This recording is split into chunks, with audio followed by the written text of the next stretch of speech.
Buenas tardes, pues estamos ya aquí en A Tiempo Noticias en Vivo y pues con un gran invitado, ya lo habíamos estado anunciando durante esta semana y pues es para mí de verdad un placer muy grande poder tener con nosotros al padre Javier Olivera Rabasi, que bueno, muchos de ustedes lo conocen, muchos estuvieron comentando en redes sociales que esperarían pues esta transmisión y pues el día ha llegado.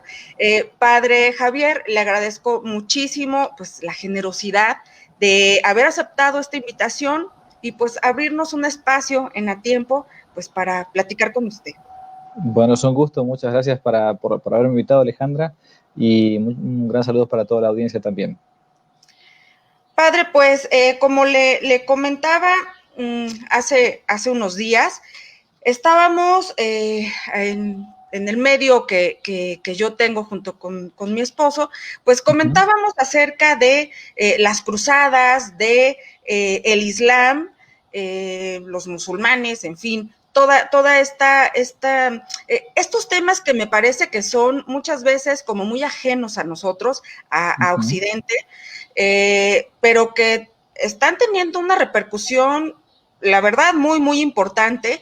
Lo estamos viendo en Europa, la incursión de oleadas masivas de inmigrantes africanos sobre todo, y pues es un caos, ¿no? Europa en estos momentos, y pues parece que la tendencia es que vaya a suceder esto mismo en diversos países.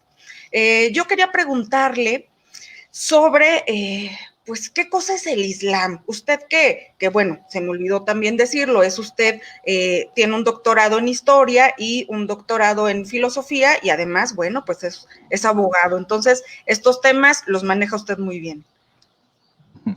Bueno, gracias primero por la invitación y por la pregunta. Son temas que quizás son, hoy tocarlos son políticamente como incorrectos, digamos, ¿no? Pero es necesario que uno también sepa formarse en el ámbito histórico. Eh, Sí. a ver, por lo menos para poder ubicarnos qué es lo que está sucediendo hoy por hoy en Europa, hay que entender un poco qué es el Islam. El Islam, acá no podemos hacer una clase de historia naturalmente del mundo islámico, de la historia del Islam, pero podríamos definirlo como una herejía judeo-cristiana, es decir, una herejía es una desviación de la doctrina católica. ¿Y por qué digo judeo-cristiana? Porque tiene componentes del Antiguo Testamento y componentes del Nuevo Testamento. Componentes del Nuevo Testamento, por cierto, esto vale la pena aclararlo, que no son estrictamente católicos, sino que son, dije, cristianos. Por eso no es una herejía judeo-católica, sino judeo-cristiana. Y surge a partir del profeta Mahoma, profeta digo entre comillas, ¿no? A quien muchos de sus seguidores entre el año 500 y 600 van a seguir a partir de unas supuestas revelaciones o visiones que Muhammad, Mahoma como se lo conoce, habría tenido, mostrando un poco como si fuese una especie de tercer testamento. Así como está el Antiguo Testamento, el mundo judío, la revelación que Dios le dio al pueblo de Israel, revelación que después, por medio de las promesas, el pueblo de Israel se encargó de desoír. O sea, Dios no desoye las promesas de parte suya, pero sí de parte de la contraparte, digamos, en un contrato, no puede decidir desoír las promesas, como fue el pueblo de Israel, el pueblo elegido. El Nuevo Testamento conocemos donde están los evangelios, las cartas de los apóstoles, el Apocalipsis, los hechos de los apóstoles, en fin. Y Mahoma se presenta como, se autopresenta como un tercer testamento, es decir, una especie de venir a completar lo que no estaba por completo en el Antiguo y en el Nuevo. Es por eso que se lo denomina, entre otras cosas, como una herejía judeo-cristiana. No me detengo acá a analizar toda la vida de Mahoma, toda su supuesta autorrevelación, su matrimonio con una mujer judía, y entonces una enorme influencia de parte de esto. Lo cierto es que tiene algunos pilares. Uno de estos pilares es, entre otras cosas, la Guerra Santa. No es que hay un Islam moderado y un Islam radicalizado. Quien quiere ser un verdadero islamita, quien quiere ser un verdadero musulmán, entonces, si basta que uno vaya a las suras, los textos del mismo Corán, digamos los versículos o los capítulos, Sí. se va a encontrar con que para ser un musulmán coherente, digamos, y no un musulmán que podemos decir progre o moderno, hace falta ir hasta el fondo, radicalmente hasta el fondo. Bueno, ¿qué es lo que está sucediendo ahora en Europa? En Europa hay una enorme invasión silenciosa del mundo islámico, pero no de ahora, no del 2020. Esto ya viene por lo menos de la segunda mitad del siglo XX. Y va de la mano con una postura un poco tonta, un poco, para decir de modo sencillo, inocente del mundo occidental, pensando que basta con recibirlos bien, con tolerar, con ser buen ¿cómo se llama? Hospedante, buen anfitrión en la casa que es Europa, basta con que ellos de ese modo se van a portar bien.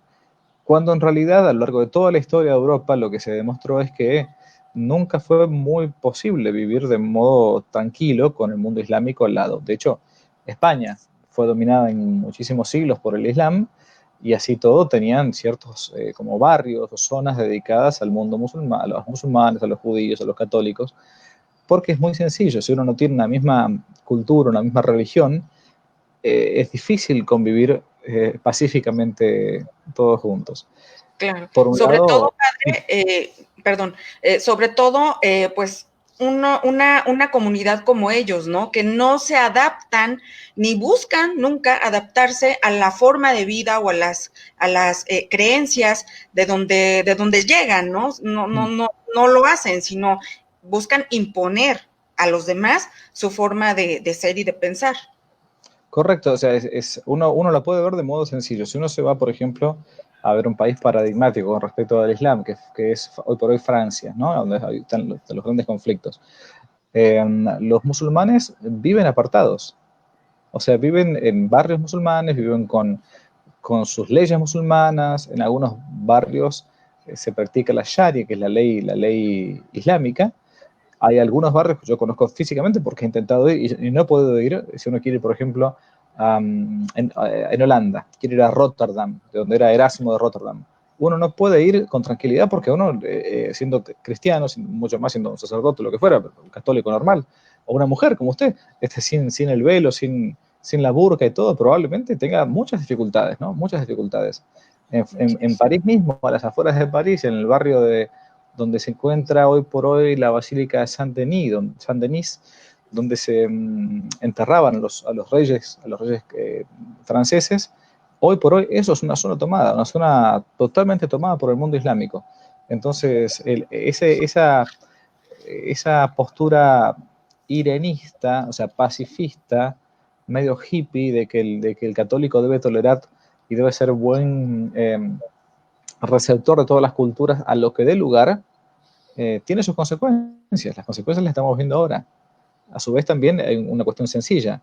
En Europa, en gran parte de Europa, nosotros todavía no lo hemos vivido esto en Hispanoamérica, pero en gran parte de Europa, las familias no tienen hijos. O sea, tanta política de control de natalidad, preservativo, DIU, anticonceptivos, aborto, bueno, todo lo que uno ya conoce, esta porquería, digamos, y los musulmanes, ¿qué hacen? Tienen los españoles o los españoles tienen por cada dos, por una pareja de españoles, tienen máximo 1.8 hijos. Una pareja de musulmanes tiene 8.1. O sea, es una cuestión demográfica, estadística. Por eso Gaddafi decía que los, los, los vientres de nuestras mujeres son nuestras armas. Por supuesto, y bueno, hay algunos analistas que incluso hablan de suplantación de la población, ¿no? Y pues creo que es real esto. Yo me he encontrado, padre, en diversos medios, por ejemplo, un History Channel, ¿no? Diversos documentales, incluso bibliografía, una pues distorsión de la verdad, de la historia como tal, y se dulcifica mucho, usted ya lo comentó un poco, se dulcifica mucho al Islam, ¿no? Esto como la tolerancia, como que debemos de convivir con ellos, como que hay que buscar las coincidencias, cuando, bueno, al parecer no hay prácticamente coincidencias con ellos. Pero esta distorsión, ¿por qué cree usted que se da y con qué fin? ¿Por qué existe esta distorsión? Y todo lo malo se le achaca a los católicos, ¿no? Cristianos, católicos. Ellos son los que empezaron las cruzadas, ellos son los que se metieron a un territorio que no era de ellos, en fin, todas estas cosas que de pronto como que no tienen tanto sentido. Bueno, claramente nosotros sabemos que hay un plan de dominación a partir de la propaganda, ¿no? Este año lo hemos visto, este año que 2020 hemos vivido en carne propia lo que es la propaganda y lo que puede hacer con las masas, ¿no? O sea, todavía lo estamos padeciendo. Bueno, de todos modos, la propaganda anticristiana o esta revolución anticristiana que tiene ya muchos siglos, ¿no? Intenta hacer desaparecer por completo el cristianismo de Europa. Y algunos creen que un modo de hacer desaparecer el cristianismo de Europa es colocando al enemigo, uno de los enemigos del cristianismo, que es el Islam. El Islam, aunque se diga que es una religión de paz y todo lo demás, bueno, en la historia no ha sido así. O sea, es una cuestión de conciencia histórica empírica. Por algo ha existido tiempos en que sí, es verdad que ha habido momentos en que se ha habido un tiempo de paz, pero el Islam no ha podido convivir directamente con el cristianismo cuando se ha vivido el Islam de modo en serio, como digo yo, o sea, siguiendo el Corán completamente. Claro. ¿Por qué se intenta hacer esto? ¿Por qué se intenta promover este tipo de cosas? Bueno, estimo yo que es porque es importante ver la historia no desde el punto de vista puramente de terreno, sino tener una visión incluso teológica de la historia, ¿no? Hay como San Agustín, ese gran doctor de la iglesia, decía que hay como dos amores que crean dos ciudades, ¿no? El amor de Dios hasta el desprecio de uno mismo, la Jerusalén celeste. Y el amor de uno mismo hasta el desprecio de Dios verdadero, la Babilonia, la confusión, ¿no? Bueno, cuando se intenta erradicar por completo aquellos o aquella religión que la única verdadera, que es la católica, esto hay que decirlo por más que suene políticamente incorrecto el día de hoy, ¿no? No hay, Jesús no dijo yo soy una verdad, dijo yo soy la verdad, ¿no? El camino, la verdad y la vida. Bueno, cuando se quiere dejar de lado la religión católica, ¿cómo hacemos para erradicarla? Y poco a poco comenzando a colocar ciertas trabas o disputas o conflictos. Uno de estos es concretamente el Islam. Entonces, se permite que avance el Islam, se permite y que avance sin ningún tipo de restricción, porque si uno dijera, bueno, que vengan los musulmanes a Hispanoamérica o a Europa, donde fuera, pero que tengan un cierto respeto por la cultura ya instaurada. Europa tiene 2000 años de cultura occidental cristiana, ¿no? De un día para otro que se quiera cambiar por completo. Ya hoy se está hablando de, más que de Europa, de Eurabia, ¿no? Por la cantidad, porque esto es una cuestión elemental. Hoy estamos en el 2020. Si la historia continúa dentro de 20, 30 años, si alguien viera este video, es cuestión de ver la demografía, la cantidad de habitantes que tiene Europa. Ya el intendente, el alcalde de Londres es musulmán, al día de hoy. Entonces, ¿qué pasa en 20, 30 años más? Y bueno, el mundo cristiano, a su vez, por una gran decadencia que estamos viviendo hoy dentro del catolicismo, va a quedar como una tremenda minoría.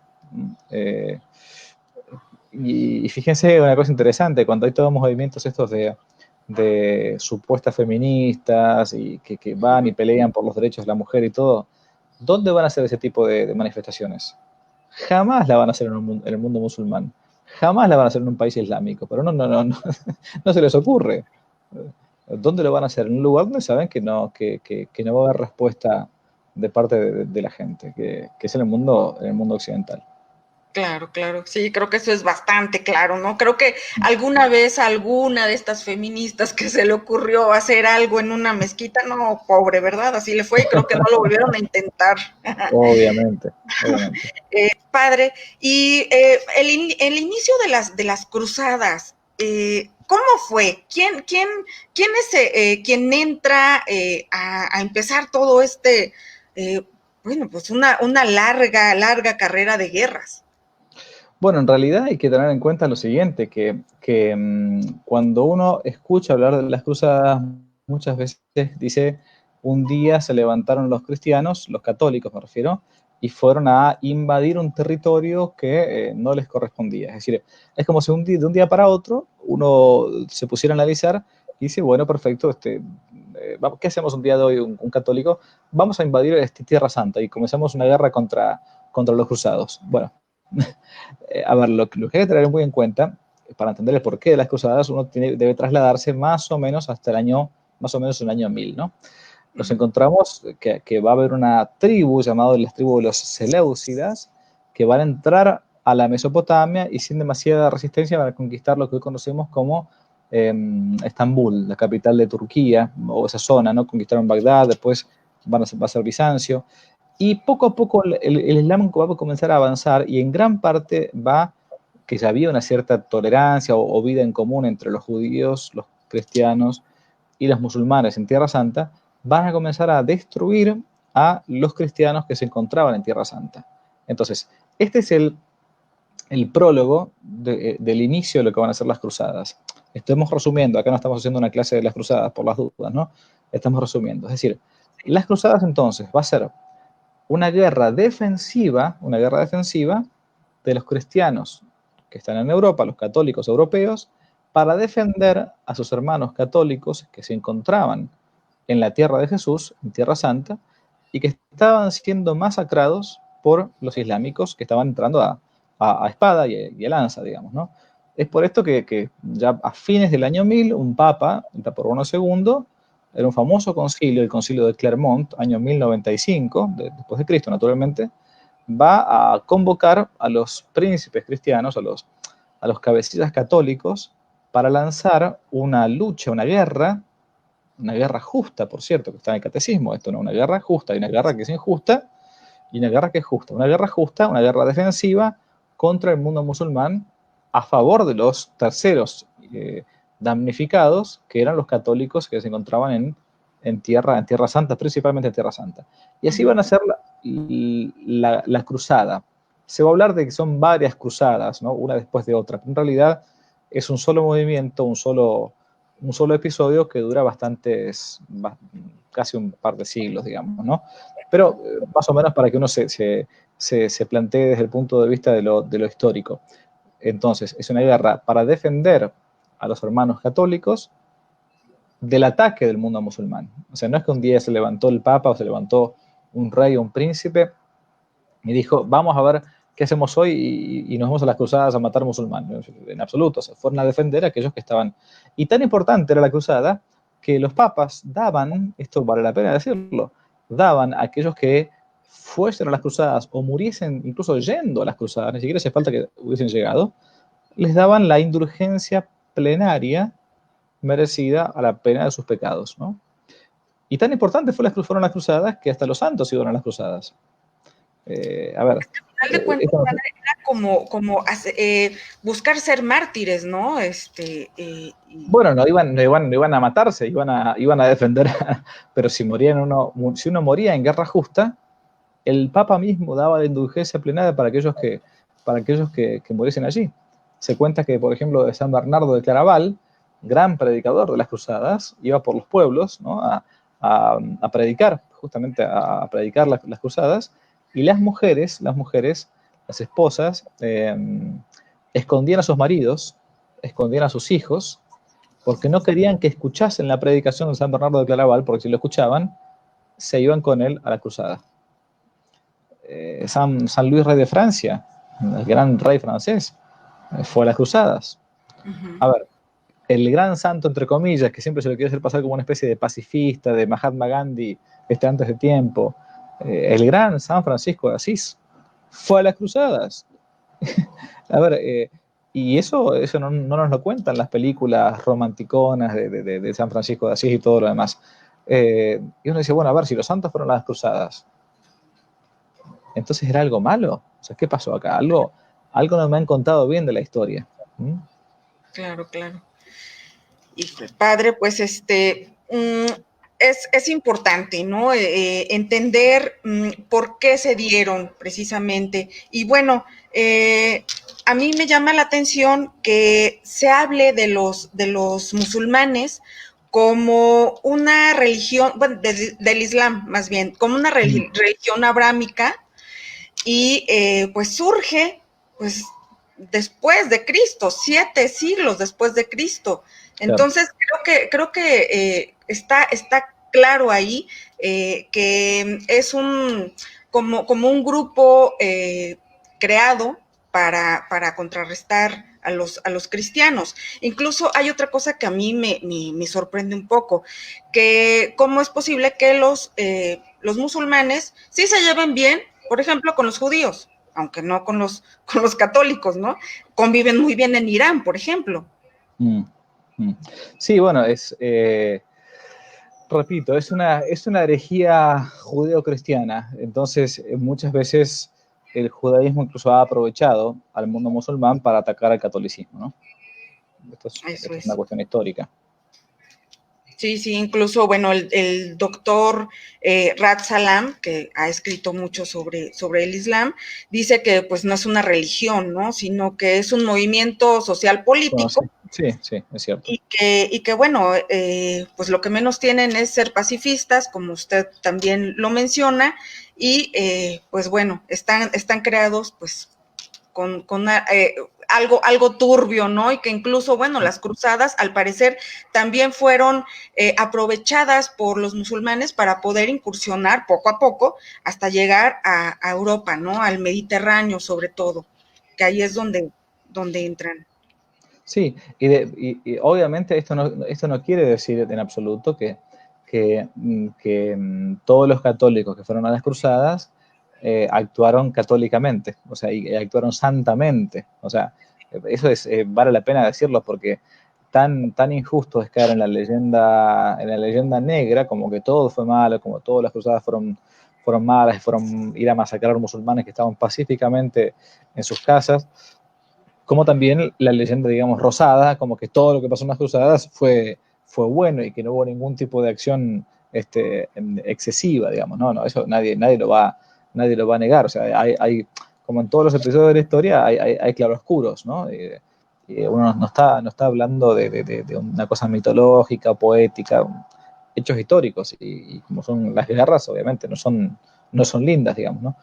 Pero el inicio y el ideal y el desarrollo en general de las cruzadas fue algo totalmente santo. Por eso que la Iglesia la recomendaba, instaba a los reyes cristianos que fuesen a las cruzadas, que enviasen a sus gentes, que dejasen de pelear en Europa para que fueran a defender a sus hermanos cristianos que estaban padeciendo. Si no, o sea, nunca la Iglesia va a mandar a hacer una cosa mala, mucho menos como una guerra. Claro. Padre, ¿y por qué en la visión de los católicos, por qué Jerusalén es tan disputado por judíos y musulmanes y obviamente pues cristianos? Sigue siendo al día de hoy una zona muy álgida, ¿no? Que sigue en disputa y que pues lo vimos recientemente cuando Trump cambia la embajada de Israel a Jerusalén y se hizo ahí un tremendo lío, ¿no? Bueno, es la ciudad sagrada para los judíos, porque es la ciudad que Dios les enseña, les muestra después de su exilio en Egipto, ¿no? Es la ciudad sagrada también para los musulmanes por distintos episodios que sucedieron allí, narrados según la historia musulmana.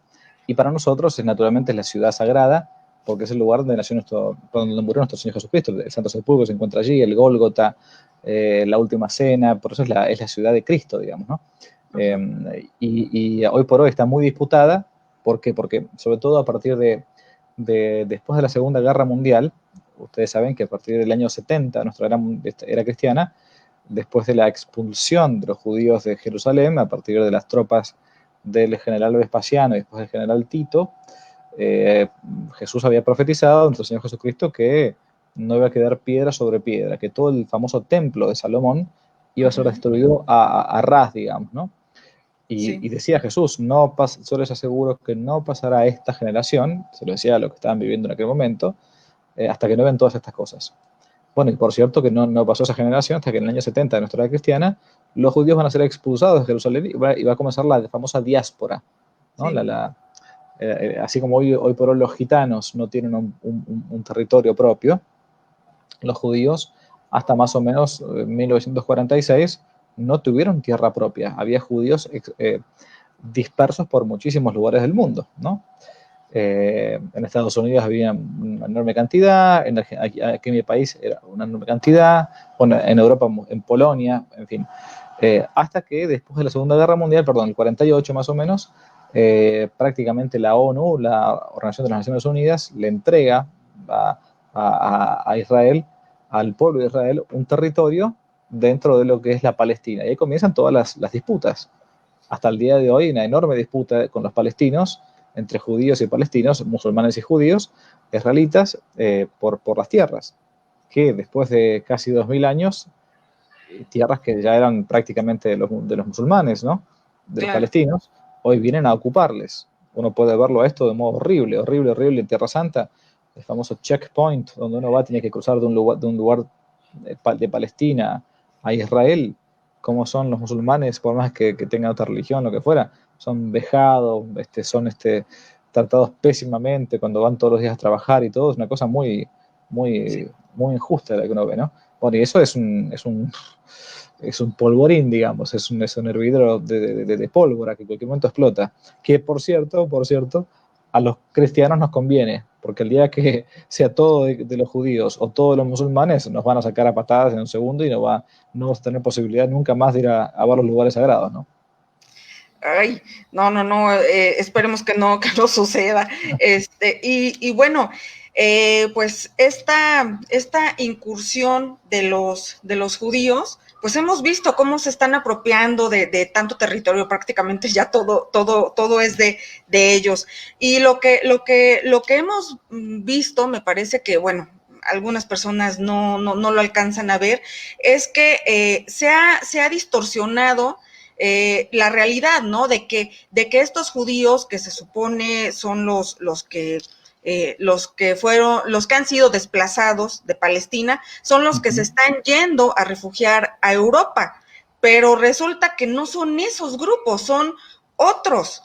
Que están financiados, esa es la realidad, financiados incluso grupos yihadistas, grupos como ISIS, por otras naciones, ¿no? Y son los que están yendo a Europa. Entonces, creo que es bien complejo, padre, este panorama y a final de cuentas nos está llegando muy pronto a América.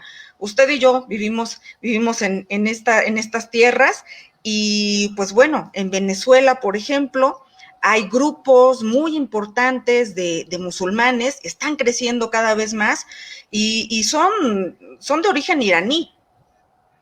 Claro, sí, sí, correcto. O sea, a ver, es como una especie de invasión silenciosa que estamos viviendo nosotros y que muchos o bien no quieren ver o no ven. O sea, uno acá no le juzga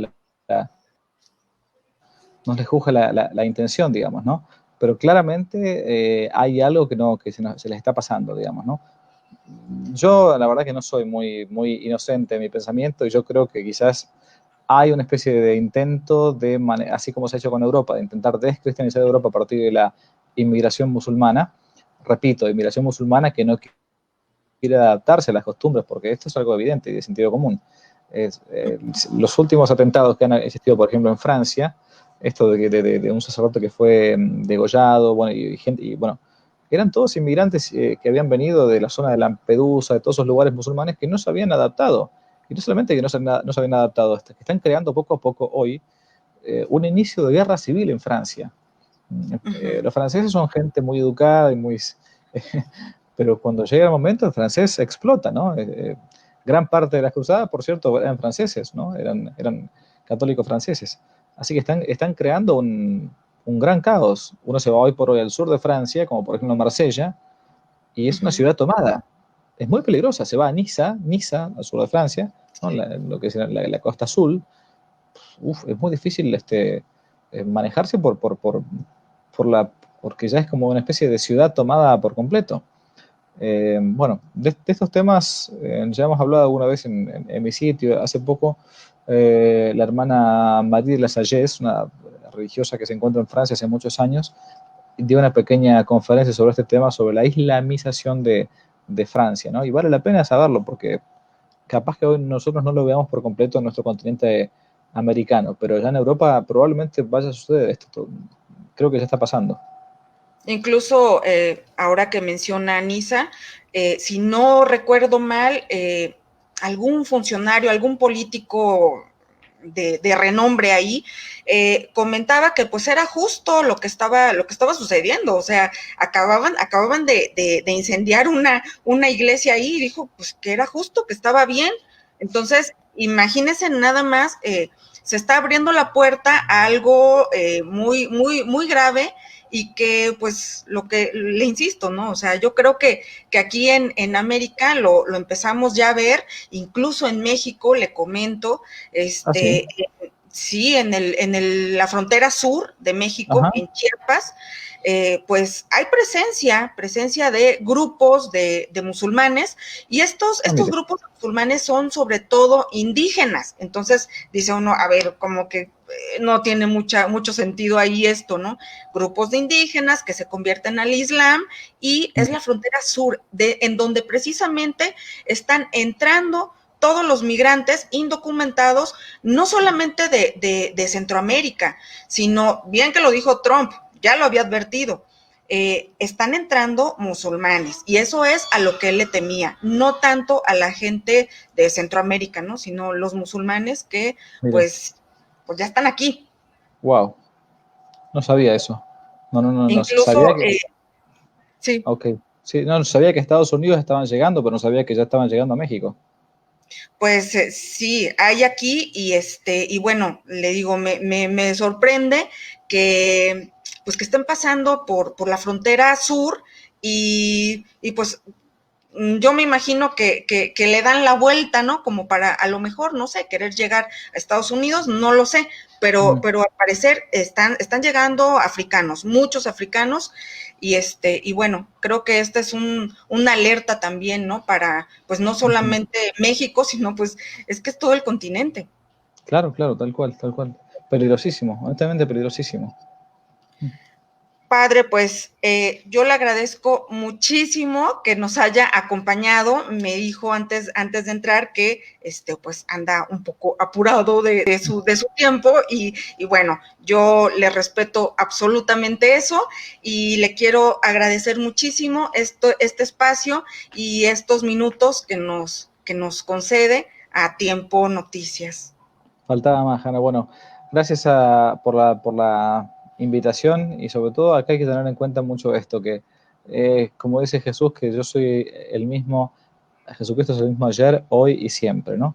Y no hay que tener miedo y no hay que tampoco dejarse como llevar por, como decía San Pablo, por doctrinas llamativas y extrañas.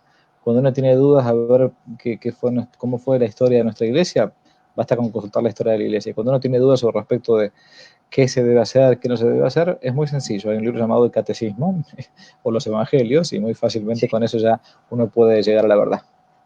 así es. Y pues la verdad es una. Correcto, correcto. Muchas gracias, padre. Un gusto, un honor tenerlo aquí con nosotros. Un Muy gusto muy buenas grande. Dios les bendiga. Adiós. gracias. Pues muchas gracias a las personas que nos hicieron favor de acompañarnos A Tiempo Noticias, y pues bueno, esperemos que podamos contactar nuevamente al padre Javier para en algún otro momento y con algún otro tema de interés pues para todos ustedes. Muchas gracias y buenas noches.